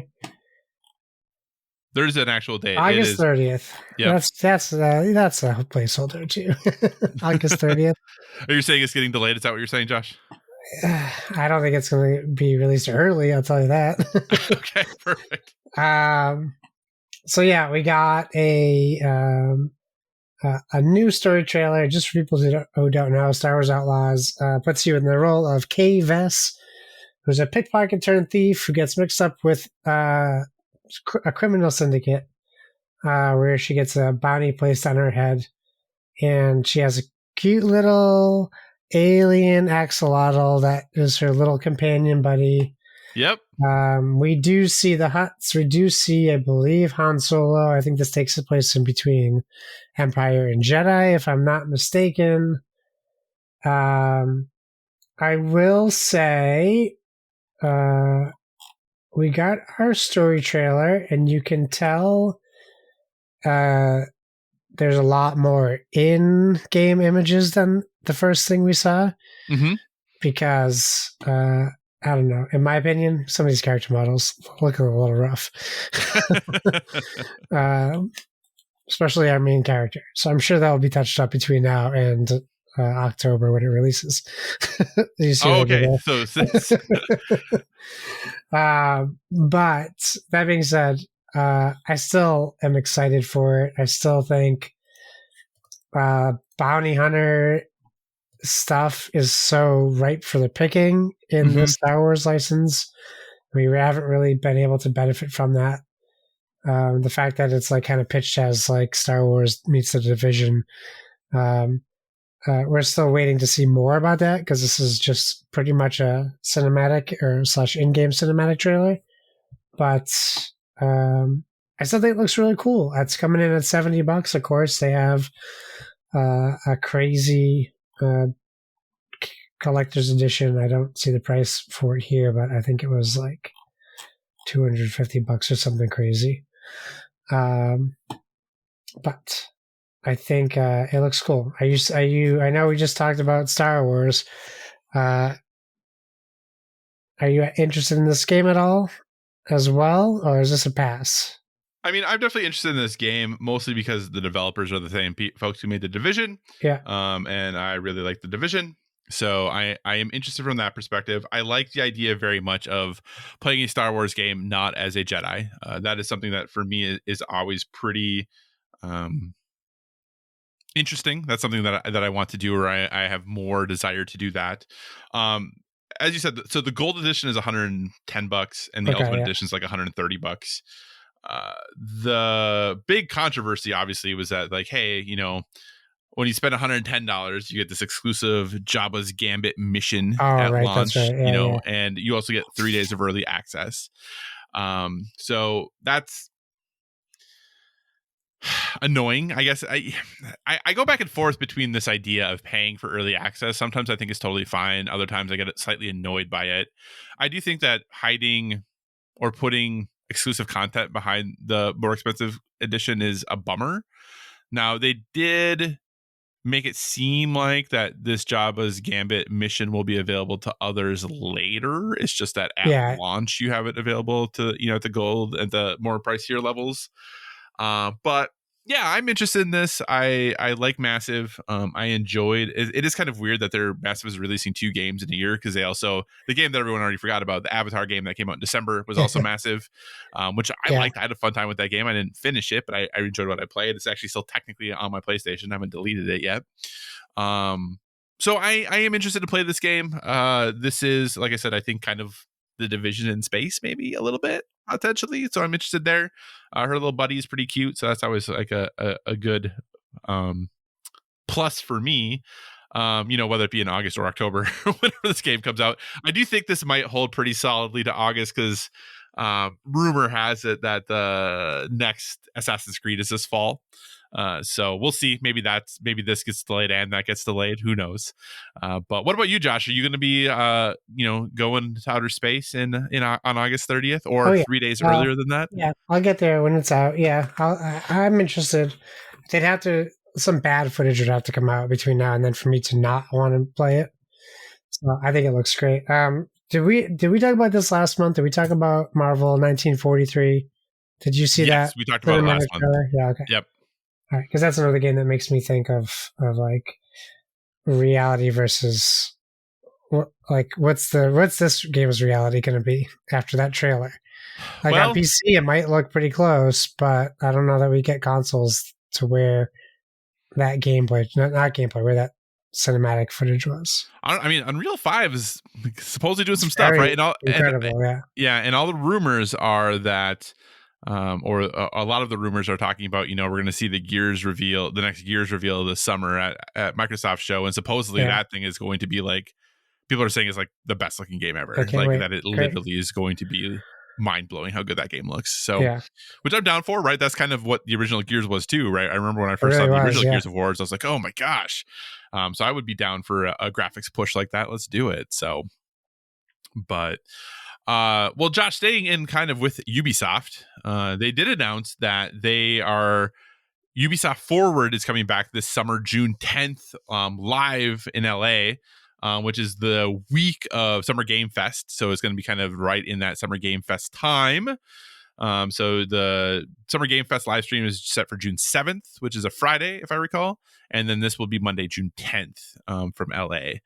So, you know, in the past, you know, Ubisoft shows have had like some neat stuff and some stuff that you're like, why are we still doing these things, right? It's kind of been a mix, especially since it is going to be live from LA.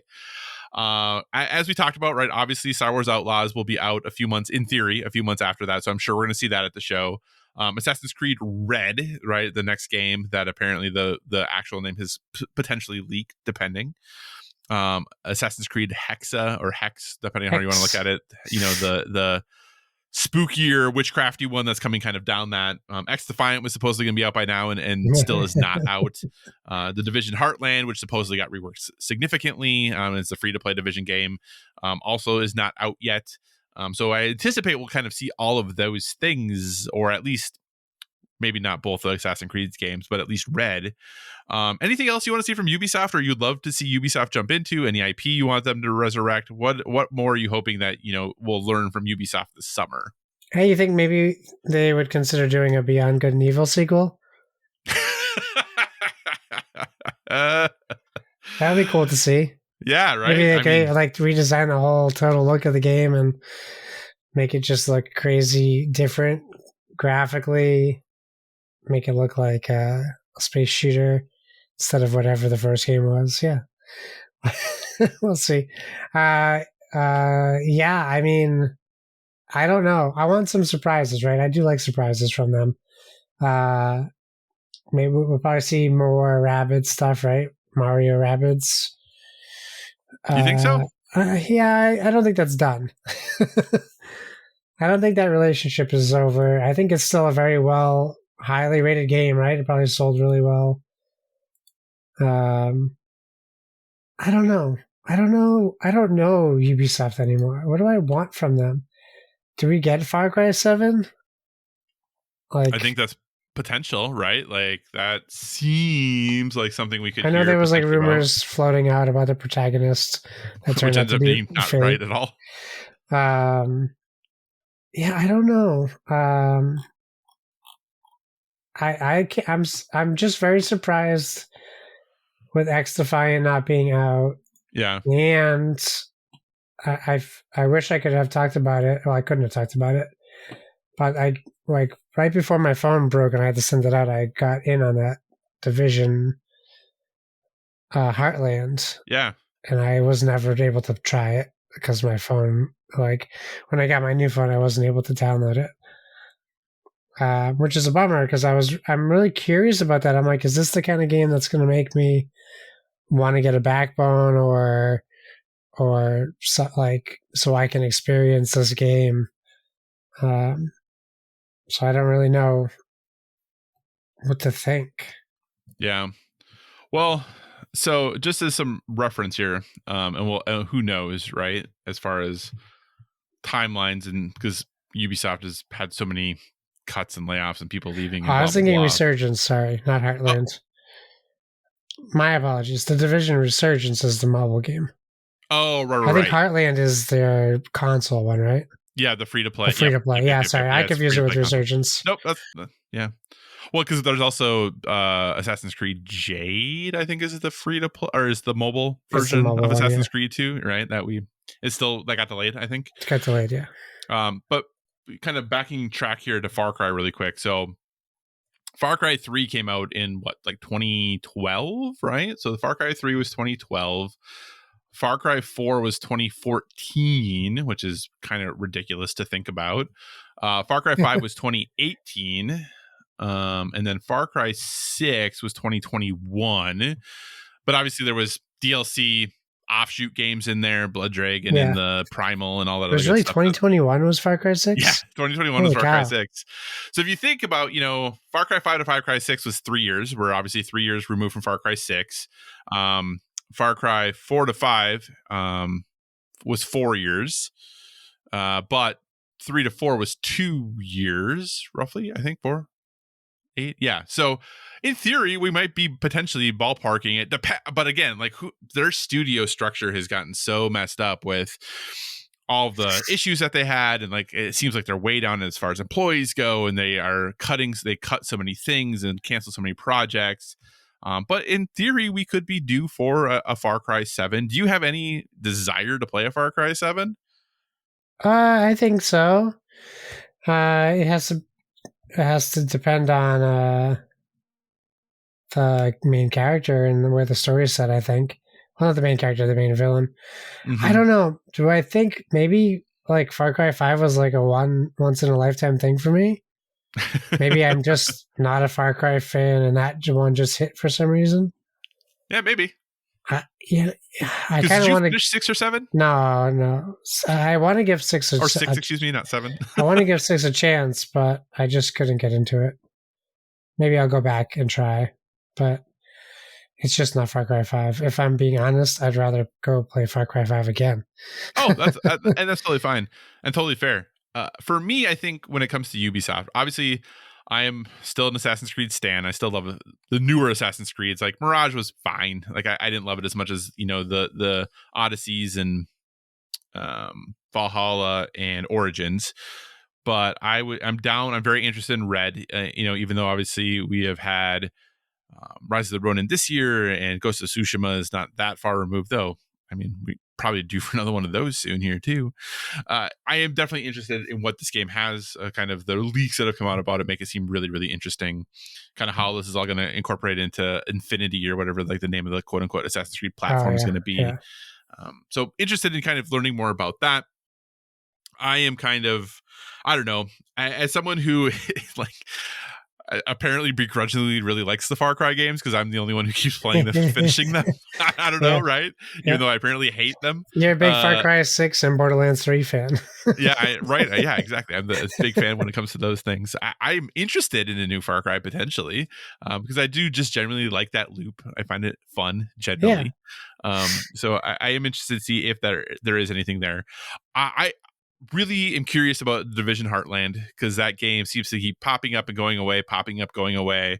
And I love the Division 1 and 2. So I'm very curious as to where that game is, when that game is going to ever potentially come out. I would like to see something novel from Ubisoft, and novel being going back to something that they used to do, i.e., I would love a new Rayman game. I think a new Rayman would be great, especially one of the things we kind of skipped in the board game news is that there was a Rayman board game announced. So that seems kind of odd and out of left field, right? If we're not making a video game, but we have a board game, that's cool. So that's something I would like to see. I don't think we're going to really see any of kind of their Ubi art games anymore. I think those are done for the most part. I think we're not seeing any of those. I am curious if we're going to get some sort of stunt, like Riders Republic / Steep / do they have one of those in their back pocket still somewhere, or another? I always, all of the car games I confuse the crew, like I don't know which ones are which because I just don't play them, but I do wonder if they have another like game like that like in their docket. They already added like a ton of things into Riders Republic. I had no idea they added. Yeah, there's so much stuff in that game. It's ridiculous. It is over the top. And I really liked Riders Republic when I played of it. I wanted to play more, and I just never, again, time, right?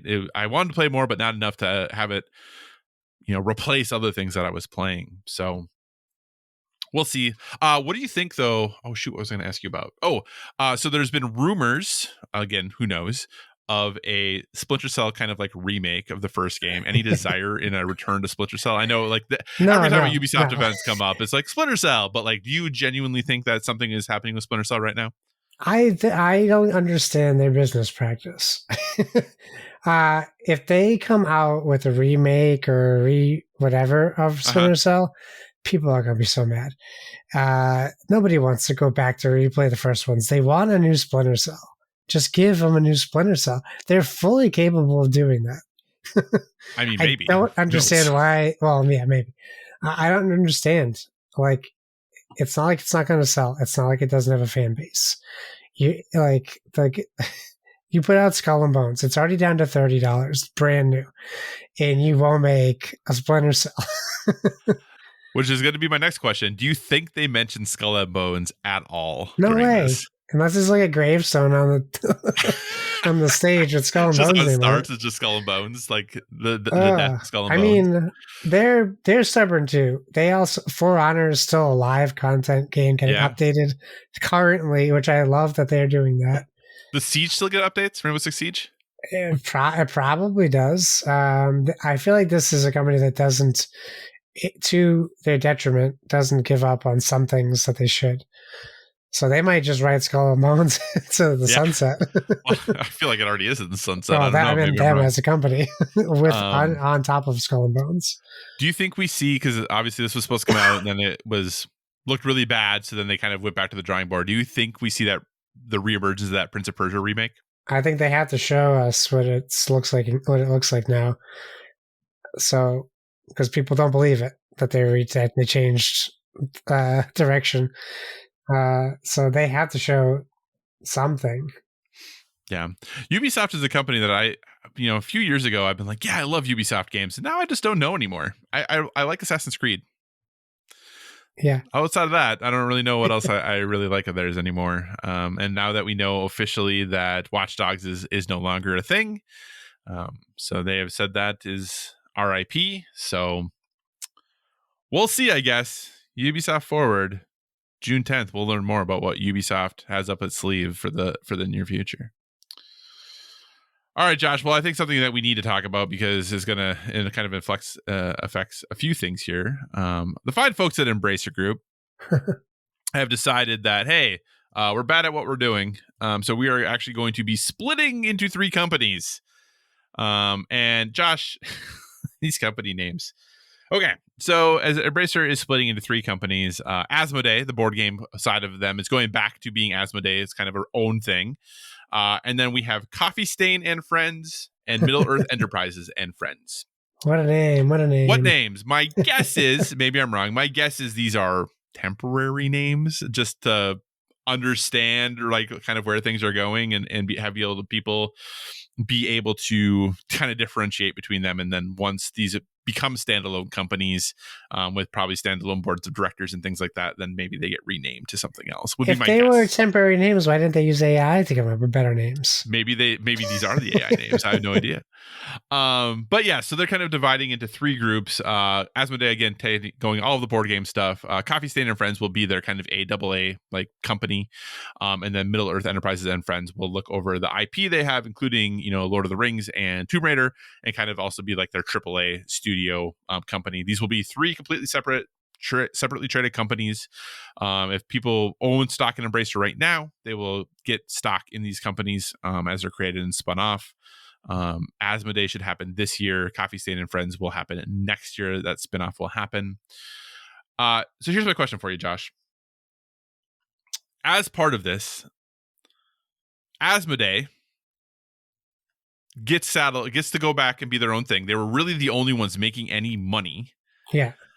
And in order to make this happen, Embracer had to borrow almost $1 billion. And then is saddling Asmodee with $900 million of debt as they spin them off. What a world. So Josh, here's my question for you. In 2 years, does Asmodee still exist? Because right now, in by the end of this year, they're going to be a standalone company a board game company, keep in mind, who has to figure out how to pay off $900 million of debt. Are they going to exist in 2 years? I don't know what can they even do. Why would they take the deal if they couldn't? I guess I don't think they get a chance. I don't think they get a choice. They didn't have a choice. Okay. Yeah. So, boy, well, who could have saw this coming? Huh? That's just a big old bummer. I don't want to speculate. I feel chances 100% they'll be around because I don't want them to not be around. Mm-hmm. Although maybe this is like the cycle of board game life now. Now that there's not going to be a mega corporation that owns all these board game studios, everyone's going to go back to starting from scratch. I suppose that's possible. I mean, that's insane and a bummer. But yeah, maybe all these little guys are going to come back. Yeah, maybe, perhaps. So that's to the big box. Yeah. It'll be really interesting, though. But yeah, kind of like I said, so Middle Earth Enterprises and Friends. This is where Crystal Dynamics, Dambuster, Eidos Montreal, Flying Wild Hogs, Tripwire Vertigo Games, Warhorse Studios, Foray, all of them will go there, and they'll kind of control then Dead Island, Killing Floor, Kingdom Come Deliverance, Lord of the Rings, Metro, and Tomb Raider. So that's going to kind of be that company. Coffee Stain is going to, like I said, be their kind of indie, like AA games is what they're really going to be focusing on.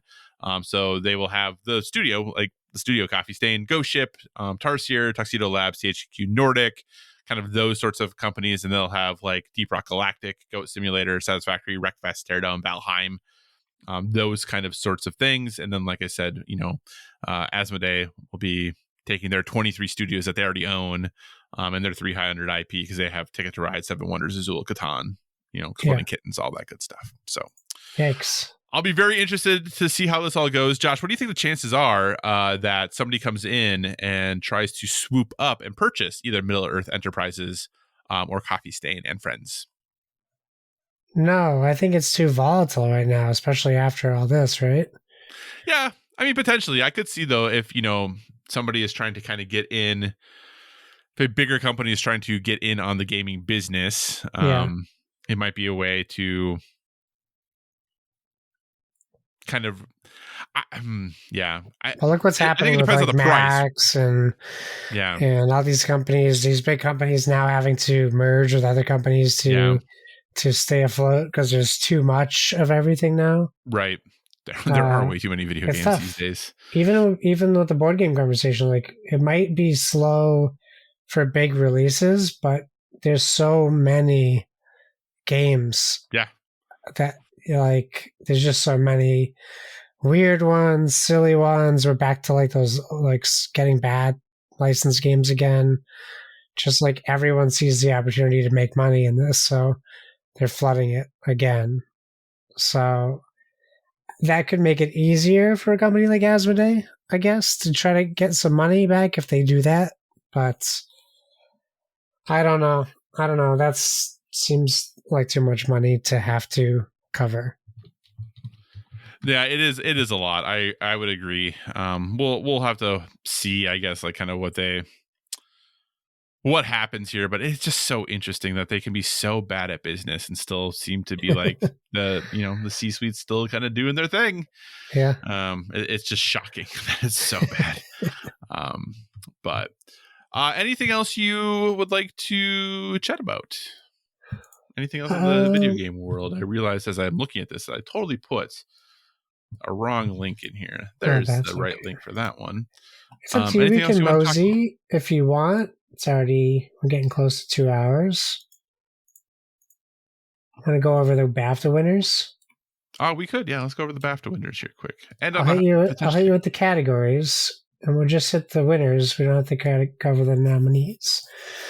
But for people who don't know, the BAFTAs are the British Game Awards, essentially.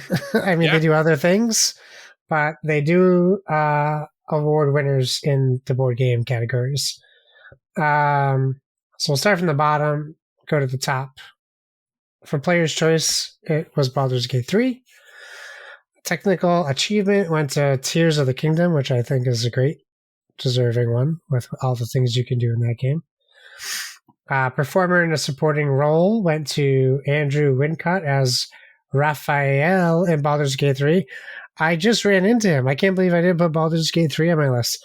We just ran into Raphael in our gameplay the other night. Yeah, seems like a dink. So it'll be interesting to see where that goes. Best performer in a leading role goes to Najee Jeter as Miles Morales. Which I'm very thankful for because Spider-Man I 2. was like singing his praises and it seemed like everyone else was not focusing elsewhere, but I thought he crushed it as Miles. Yeah, I think he's great. New intellectual property goes to a game called Viewfinder. Is that game with that little walking viewfinder? Yeah, it's a game where you have you take pictures. Yeah. And then you put them down and so you can walk across. Yes. Yeah. Best narrative, Baldur's Gate 3. Best music, Baldur's Gate 3. Multiplayer went to Mario Bros. Wonders. Okay. Wonder, no Mario Bros. Wonder. Game design went to Dave the Diver. Game Beyond Entertainment went to Chia. T-C-H-I-A. Family game went to Super Mario Brothers Wonder. Evolving game went to Cyberpunk 2077. Which, shouldn't evolving game be changed to, bait and switch game?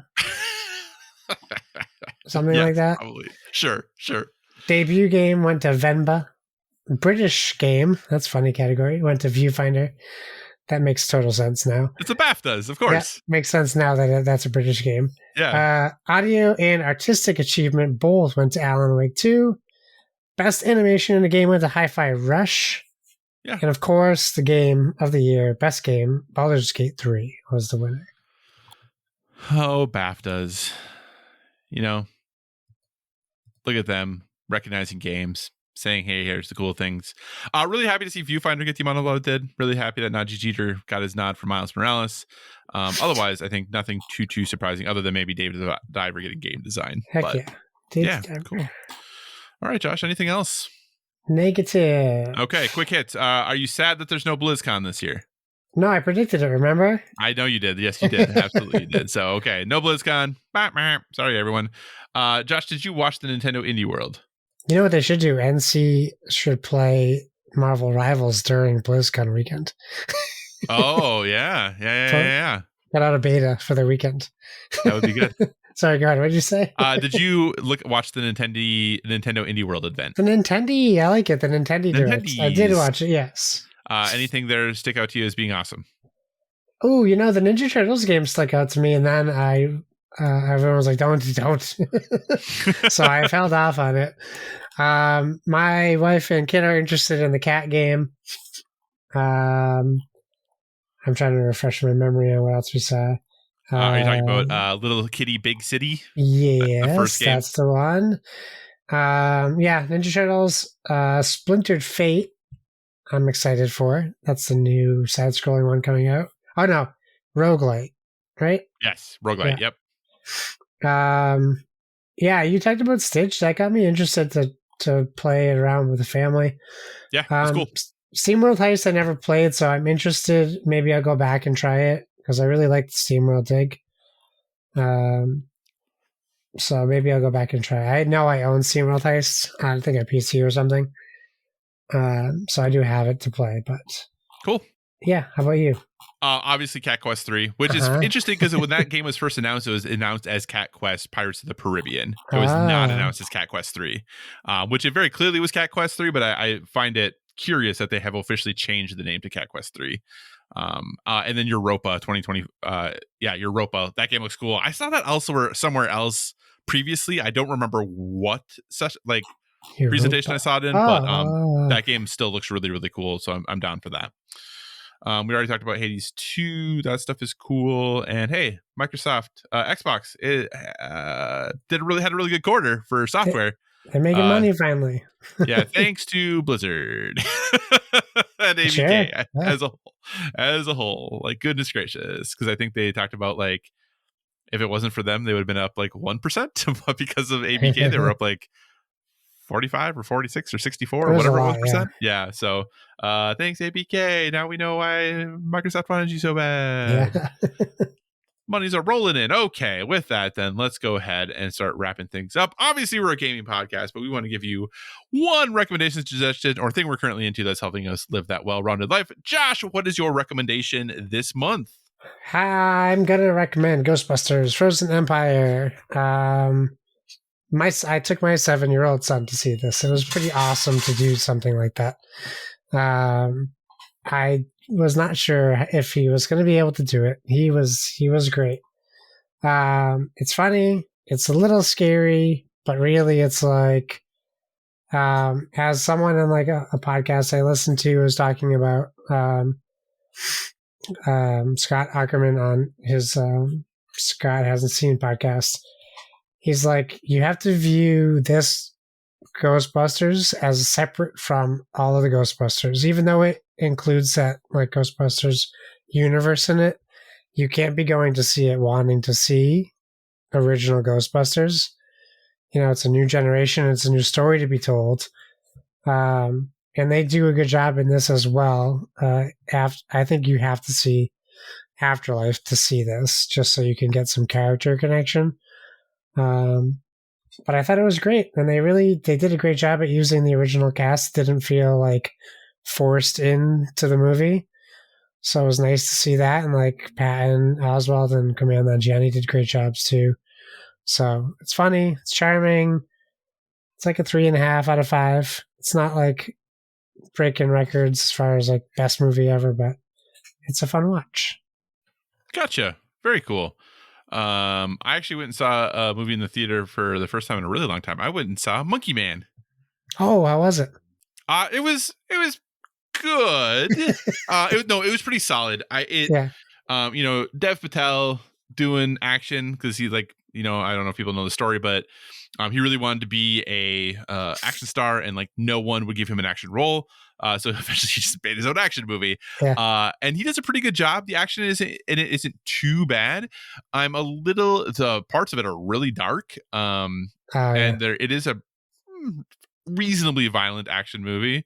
There is a lot of inspiration from John Wick in this. The one thing that they do that I don't love, and I do think it's a good movie. I'm glad I watched it. Happy that I went and saw it.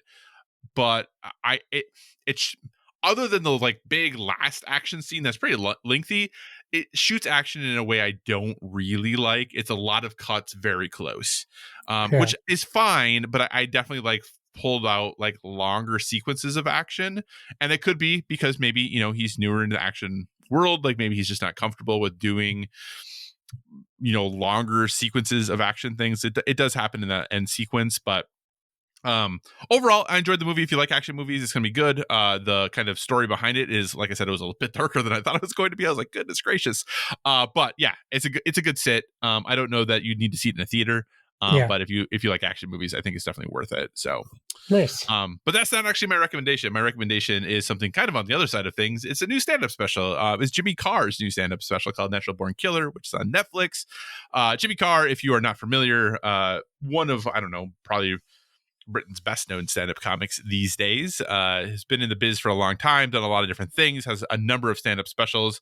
He is known for being one of the few people who actually like writes jokes anymore. Not that everyone else doesn't write material, but basically everyone else is like an observational comic these days. But Jimmy Carr like writes like one-line jokes, right? He really does write jokes.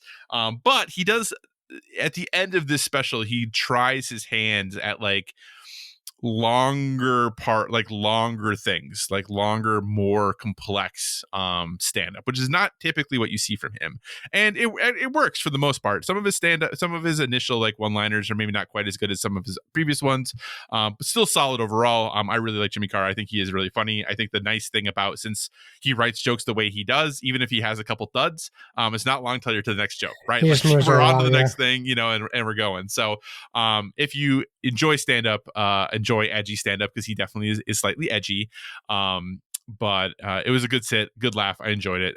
That's Jimmy Carr's Natural Born Killer on Netflix. Josh, what do you say we wrap this show up? Yeah, thanks for joining us, everyone. In addition to finding us on X and Instagram at BoredWithVG, you can find us on Facebook at facebook.com/BoredWithVG. So feel free to give us a 5-star rating over there. Also, if you want to communicate in a more long form, or you're just not feeling social media, please feel free to email us at boredwithvg@gmail.com. We tag our stuff with hashtag boredwithvg, so please use that hashtag as well on all your social media so we can see where you're up to. And whatever podcast service you're listening to us on, we encourage you to give us a stellar rating. That is, whether you're downloading us from the Dice Tower Network feed or our very own standalone Bored with Video Games feed. You can find me on Xbox Live, PlayStation Network, Words, Steam, other things, and Why So Serious? That's SIRRIUS. Kyle, where can people find you? So you can find me on all the usual places: Twitter, Instagram, PlayStation Network, Xbox Live, Board Game Geek, all at Psychocross, CYCOCROSS. As always, if you have suggestions for future topics, be sure to reach out to us on the social media, because we want to talk about what you want to hear about. Speaking of which, Josh, we mentioned how we're going to be in November doing our top 10 favorite video games of all time. Yeah. It was asked, are we going to be doing our top 10 favorite board games of all time too? What say you, Josh? Is that something we're going to do this year too? Sure, why not? There we go. Boom. See, like, you just got to ask us, and then those things happen. That's right. So remember, everyone, whether it be board games or video games, never stop gaming.